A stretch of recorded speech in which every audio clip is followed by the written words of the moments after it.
aksi nyata dari modul 1.4 yaitu mengenai budaya positif, di mana saya akan menjelaskan tentang bagaimana pembelajaran saat pendidikan guru penggerak ya. Nah, ini dengan konsep modul dari 1.4 yaitu budaya positif, yaitu disiplin positif dan nilai-nilai kebajikan universal, teori motivasi hukum dan penghargaan, ada keyakinan kelas, ada kebutuhan dasar manusia dan dunia berkualitas, ada restitusi dan 5 posisi kontrol, dan keenam adalah restitusi segitiga restitusi.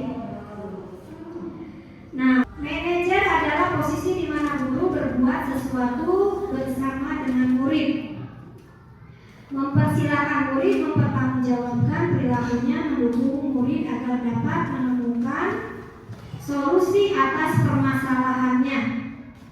Seorang manajer telah memiliki keterampilan di posisi teman maupun pemantau, dan dengan demikian bisa jadi di waktu-waktu tertentu kembali kepada kedua posisi tersebut bila diperlukan.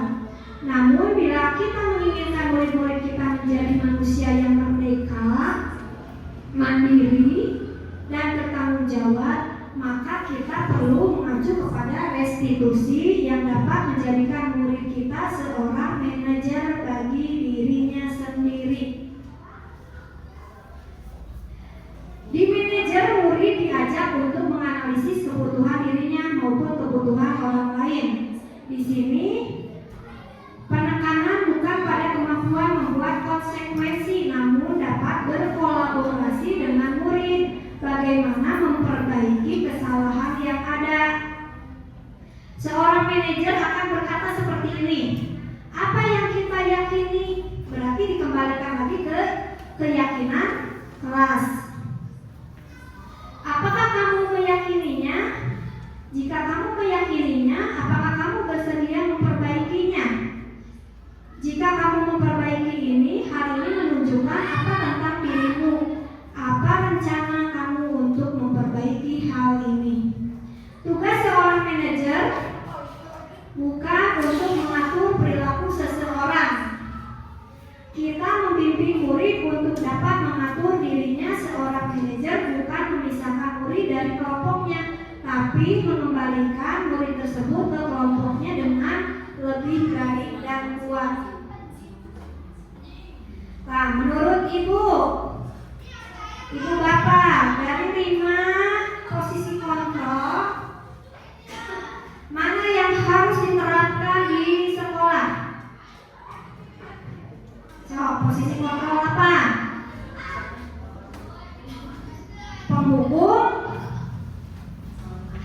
pembuat merasa bersalah, teman, pemantau, atau manajer?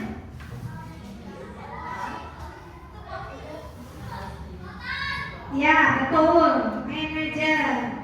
Karena di pembuat posisi kontrol manajer ini, jadi kita bisa menggali peserta didik itu untuk menemukan jalan keluar dari masalah tersebut, sehingga peserta didik itu akan merasa diakui, merdeka, dan juga merasa bertanggung jawab. Ya, bisa jadi pada posisi penerapan disiplin sehari-hari kita akan kembali ke posisi teman atau pemantau, karena murid yang ditangani sebelum siap diajak berdiskusi atau diundang melakukan restitusi. Namun perlu disadari tujuan akhir dari 5 posisi kontrol seorang guru adalah pencapaian posisi manajer. Berarti yang diambil adalah manajer, di mana di posisi inilah murid dapat menjadi pribadi yang mandiri, yang merdeka, yang bertanggung jawab atas segala perilaku dan sikapnya, yang pada akhirnya dapat menciptakan lingkungan yang positif, nyaman, dan aman. Nah, ini ada salah satu cara Ibu bapak bisa menerapkan di sekolah, ya.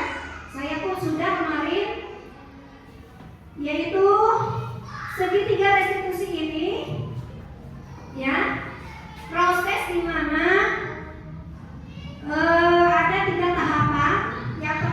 Yang pertama adalah menstabilkan identitas. Yang pertama adalah validasi tindakan yang salah. Ya, yang pertama adalah validasi tindakan yang salah. Misalnya gini, pertanyaannya. Kamu tentu punya alasan mengapa kamu melakukan hal tersebut. Misalnya kalau ada permasalahan ya di kelas. Adakah cara yang lebih efektif untuk mendapatkan apa yang kamu butuhkan? Nah, itu adalah stimulus di mana guru itu bertanya alasannya siswa itu kenapa melakukan hal tersebut. Nanti siswa itu akan menjawab ya alasannya itu. Nah, yang kedua yaitu menstabilkan identitas. Oh, begitu. Misalnya setiap orang pasti pernah melakukan kesalahan. Misalnya gini, iya Bu, saya membuat sampah sembarangan Bu, ngalung-ngalungkeun sampah Bu, dan saya tuh horean ke tempat sampah. Nah, apakah itu efektif? Seperti itu, apakah perbuatan yang baik? Nah, itu digali alasan-alasannya. Nah, lalu itu langsung menstabilkan identitas. Misalnya gini, ya, itu perbuatan yang tidak baik kan? Nah, setiap orang itu pun pernah. Ibu pernah melakukan hal yang sama, membuang sampah sembarangan. Ya, tapi dengan kesalahan itu, apakah kita harus memperbaiki? Nah, harus memperbaiki. Setiap orang pasti pernah melakukan kesalahan, ya. Bukan kamu saja yang pernah melakukan hal ini. Jadi, bagaimana selanjutnya? Apakah mau mengulangnya kembali atau terus melakukan hal yang salah? Itu pasti jawaban anak tersebut tidak Bu, tidak akan. Itu. Nah, setelah tahapan menstabilkan identitas, lalu menanyakan keyakinan kelas. Nah, kalau begitu, kamu masih ingat keyakinan kelas apa yang kita sepakati? Oh iya Bu, bahwa disepakati di kelas itu tidak membuang sampah sembarangan. Nah, apakah itu sesuai dengan perbuatan kamu? Nah, jadi ibu bapak bisa menanyakan kembali tentang kesepakatan kelas yang dibuat oleh bersama. Nah, itu ya, itu segitiga restitusi. Jadi ibu bapak bisa menerapkan di kelas ya. Nah, itu dengan pertanyaan seperti itu. Nah, selanjutnya menstabilkan identitas. Bagian dasar dari segitiga bertujuan untuk mengubah identitas anak dari orang yang gagal karena melakukan kesalahan menjadi orang yang sukses. Anak yang melanggar peraturan karena sedang mencari perhatian adalah anak yang sedang mengalami kegagalan. Dia mencoba untuk memenuhi kebutuhan dasarnya, namun Anda benturkan. Kalau kita mengkritik dia, maka kita akan tetap membuatnya dalam posisi yang gagal. Kalau kita ingin ia menjadi menstabilkan identitas, bagian dasar dari segitiga bertujuan untuk mengubah identitas anak dari orang yang gagal karena melakukan kesalahan menjadi orang yang sukses, dari yang tidak baik menjadi yang baik. Anak yang melanggar peraturan karena sedang mencari perhatian adalah anak yang sedang mengalami kegagalan. Dia mencoba untuk memenuhi kebutuhan dasarnya, namun ada benturan. Kalau tidak mengkritik dia, maka kita akan tetap membuatnya dalam posisi yang gagal.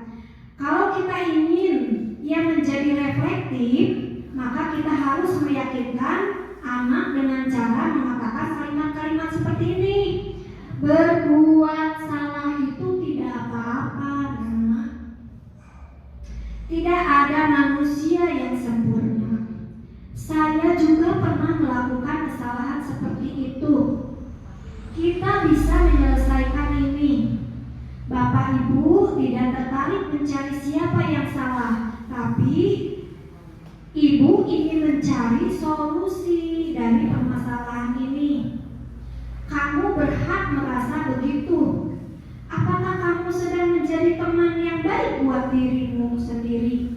Nah itu, jadi kalau ada anak yang berbuat salah, yaitu harus menstabilkan identitas. Nah, lanjut. Tentu akan sulit melakukan restitusi bila ada anak yang berbuat salah terus berfokus pada kesalahannya. Ada 3 alasan untuk ini, yaitu yang pertama rasa bersalah menguras energi. Rasa bersalah membutuhkan energi yang sama dengan energi yang dibutuhkan untuk mencari penyelesaian masalah. Ketika kita merasa bersalah, kita mengalami identitas kegagalan. Dalam kondisi ini, orang akan cenderung untuk menyalahkan orang lain atau mempertahankan diri daripada mencari solusi. Perasaan bersalah membuat kita terperangkap pada masa lalu di mana kita sudah tidak bisa berbuat apa-apa lagi.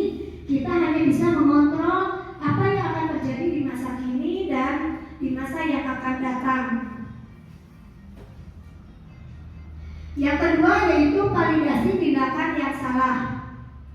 Menurut teori kontrol, semua tindakan manusia baik atau buruk pasti memiliki maksud dan tujuan tertentu. Seorang guru yang memahami teori kontrol pasti akan mengubah pandangannya dari teori stimulus respon ke cara berpikir proaktif yang mengenali tujuan dari setiap tindakan.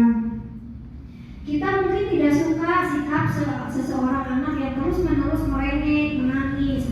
Tapi bila kita tidak mendapat perhatian kita, maka itu telah memenuhi kebutuhan anak tersebut. Kalimat-kalimat di bawah ini mungkin terdengar asing buat guru ya, namun kita katakan dengan ada tanpa menghakimi akan memvalidasi kebutuhan mereka. Contoh, padahal kamu bisa melakukan yang lebih buruk dari ini ya.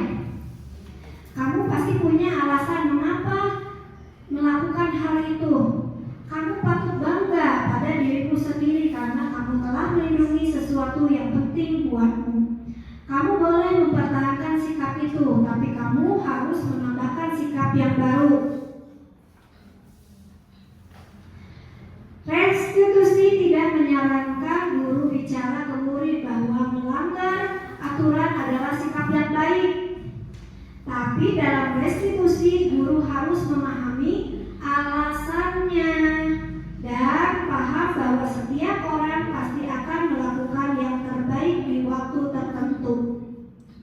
Sebuah pelanggaran aturan seringkali memenuhi kebutuhan anak akan penguasaan atau power, walaupun seringkali bertabrakan dengan kebutuhan yang lain, yaitu kebutuhan akan kasih sayang, rasa diterima, love, dan belonging. Kalau kita tolak anak yang sedang berbuat salah, dia akan tetap menjadi bagian dari masalah. Namun, kita bisa memahami alasan melakukan sesuatu, maka dia akan merasa dipahami. Yang ketiga yaitu menanyakan keyakinan. Teori kontrol mengatakan bahwa kita pada alasan termotivasi secara internal ketika identitas sukses telah mencapai satu langkah dan tingkah laku yang salah telah divalidasi oleh langkah yang kedua, maka anak akan siap untuk dihubungkan dengan nilai-nilai dia percayai dan berpindah menjadi orang yang dia inginkan. Misalnya contoh-contoh pertanyaan di bawah ini yang menghubungkan keyakinan anak dengan keyakinan kelas atau keluarga. Contohnya, apa yang kita percaya sebagai kelas atau keluarga? Apa nilai-nilai umum yang kita telah sepakati? Apa bayangan kita tentang kelas yang ideal?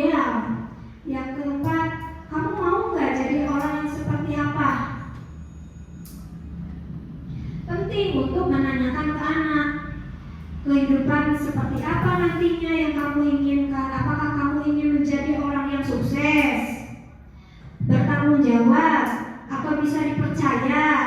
Kebanyakan anak akan mengatakan iya, ya. Tapi mereka tidak tahu bagaimana cara menjadi orang seperti itu. Maka dari itu, guru dapat membantu dengan pesannya. Seperti apa jika mereka menjadi orang seperti itu? Ketika anak sudah mendapatkan gambaran yang jelas tentang orang yang seperti apa yang mereka inginkan, guru dapat membantu anak-anak tetap fokus pada gambaran tersebut. Nah, dari tadi materi yang sudah saya sampaikan, alhamdulillah tadi sudah berbagi praktik tentang 5 posisi kontrol dan bagaimana segitiga restitusi. Mudah-mudahan Ibu, Bapak bisa mengaplikasikan di kelas ataupun di sekolah. Terima kasih Ibu, Bapak, guru hebat. Mudah-mudahan kita bisa menjadi guru yang lebih baik lagi, yang bisa menjadikan budaya positif yang baik, berperilaku yang baik, dan juga mengontrol emosi. Ya, terima kasih.